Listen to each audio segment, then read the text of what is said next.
Welcome back to Read Through the Bible with us. Today's part 109, where we read Esther chapter 7 through 10. Esther chapter 7. So the king and Haman came to the banquet with Esther the queen. And the king said unto Queen Esther on the second day at the banquet of wine, What is thy petition, Queen Esther?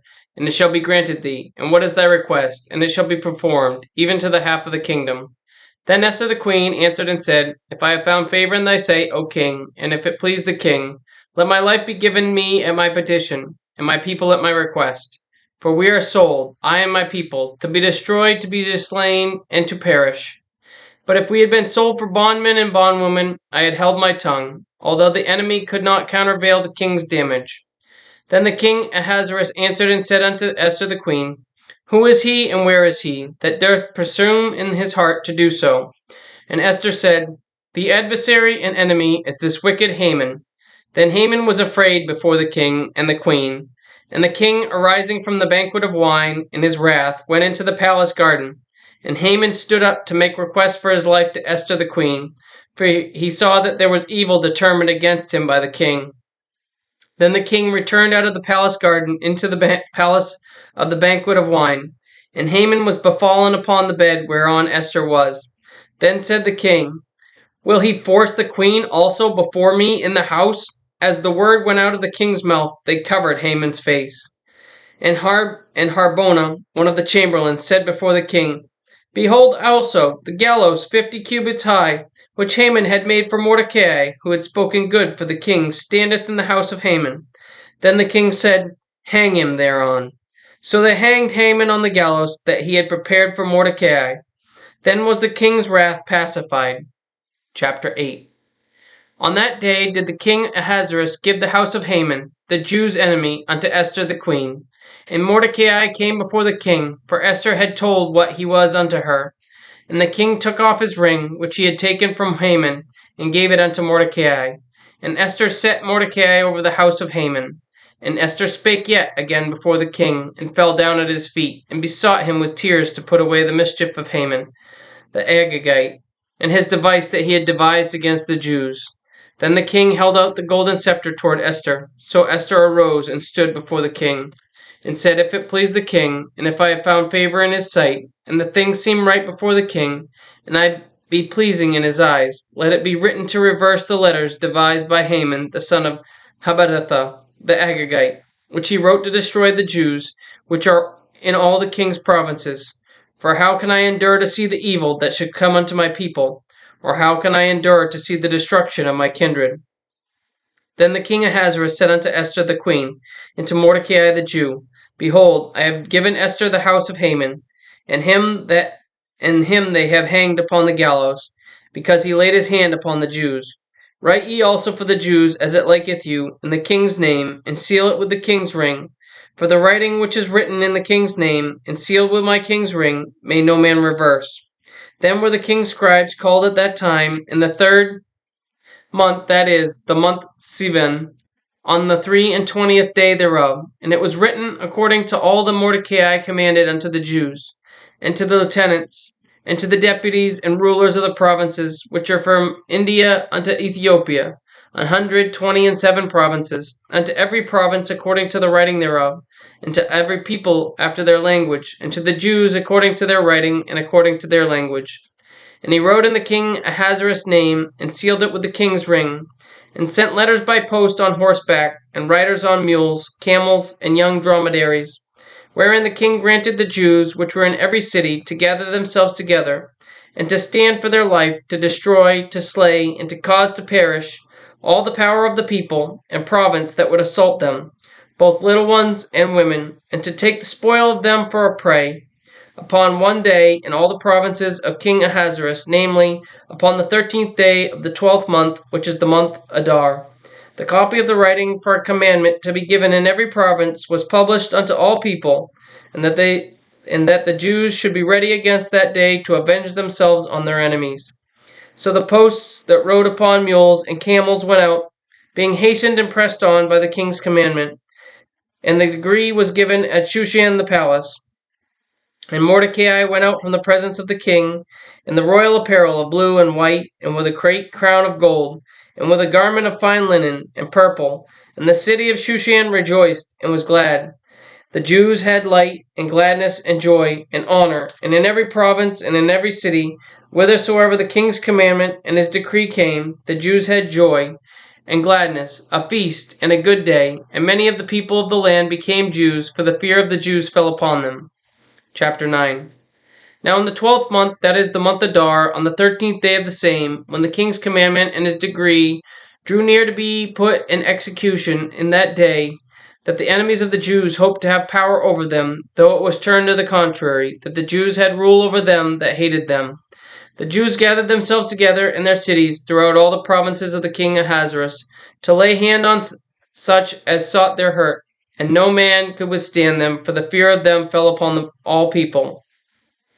And all the rulers of the provinces, and the lieutenants, and the deputies, and the officers of the king helped the Jews, because the fear of Mordecai fell upon them.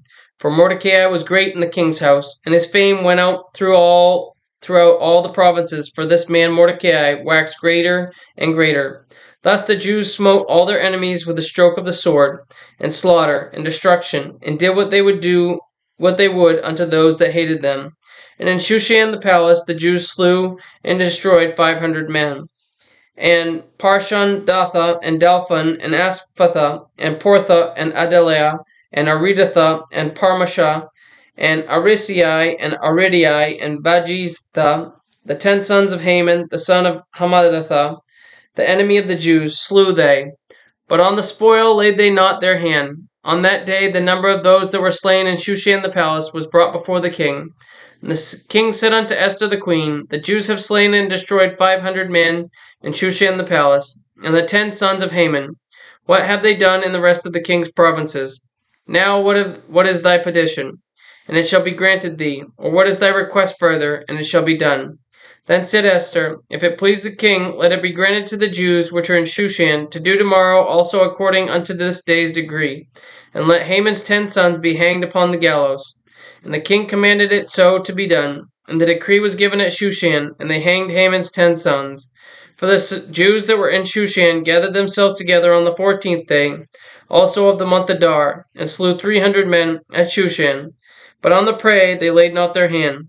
But the other Jews that were in the king's provinces gathered themselves together, and stood for their lives, and had rest from their enemies, and slew of their foes 75,000, but they laid not their hand on the prey.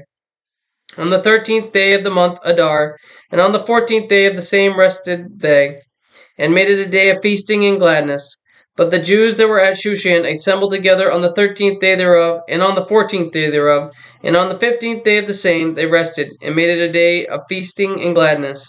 Therefore the Jews of the villages that dwelt in the unwalled towns made the 14th day of the month Adar a day of gladness and feasting, and a good day, and of sending portions one to another. And Mordecai wrote these things, and sent letters unto all the Jews that were in all the provinces of the king Ahasuerus, both nigh and afar, to establish this among them, that they should keep the 14th day of the month Adar, and the 15th day of the same yearly, as the days wherein the Jews rested from their enemies, and the month which was turned unto them from sorrow to joy, and from mourning into good day, that they should make them days of feasting and joy, and of sending portions one to another, and gifts to the poor. And the Jews undertook to do as they had begun, and as Mordecai had written unto them, because Haman the son of Hammedatha the Agagite, the enemy of all the Jews, had devised against the Jews to destroy them, and had cast that is, the lot to consume them, and to destroy them. But when Esther came before the king, he commanded by letters that his wicked device, which he devised against the Jews, should return upon his own head, and that he and his sons should be hanged on the gallows. Wherefore they called these days Purim, after the name of Pur. Therefore, for all the words of this letter, and of that which they had seen concerning this matter, and which had come unto them, the Jews ordained and took upon them, and upon their seed, and upon all such as joined themselves unto them, so as it should not fail, that they would keep these 2 days according to their writing, and according to their appointed time every year, and that these days should be remembered and kept throughout every generation, every family, every province, and every city, and that these days of Purim should not fail from among the Jews, nor the memorial of them perish from their seed. Then Esther the queen, the daughter of Abihail, and Mordecai the Jew wrote with all authority to confirm this second letter of Purim. And he sent the letters unto all the Jews to the 127 provinces of the kingdom of Ahasuerus, with words of peace and truth, to confirm these days of Purim and their times appointed, according as Mordecai the Jew and Esther the queen had enjoined them, and as they had decreed for themselves and for their seed the matters of the fastings and their cry. And the decree of Esther confirmed these matters of Purim, and it was written in the book. Chapter 10. And the king Ahasuerus laid a tribute upon the land and upon the isles of the sea, and all the acts of his power and of his might, and the declaration of the greatness of Mordecai, whereunto the king advanced him, are they not written in the book of the chronicles of the kings of Media and Persia? For Mordecai the Jew was next unto King Ahasuerus, and great among the Jews, and accepted of the multitude of his brethren, seeking the wealth of his people, and speaking peace to all his seed. Thank you for joining us today for part 109 of Read Through the Bible with us. Join us again tomorrow for part 110, where we read Job chapters 1 through 4. And remember, Jesus loves you, and I do too. God bless.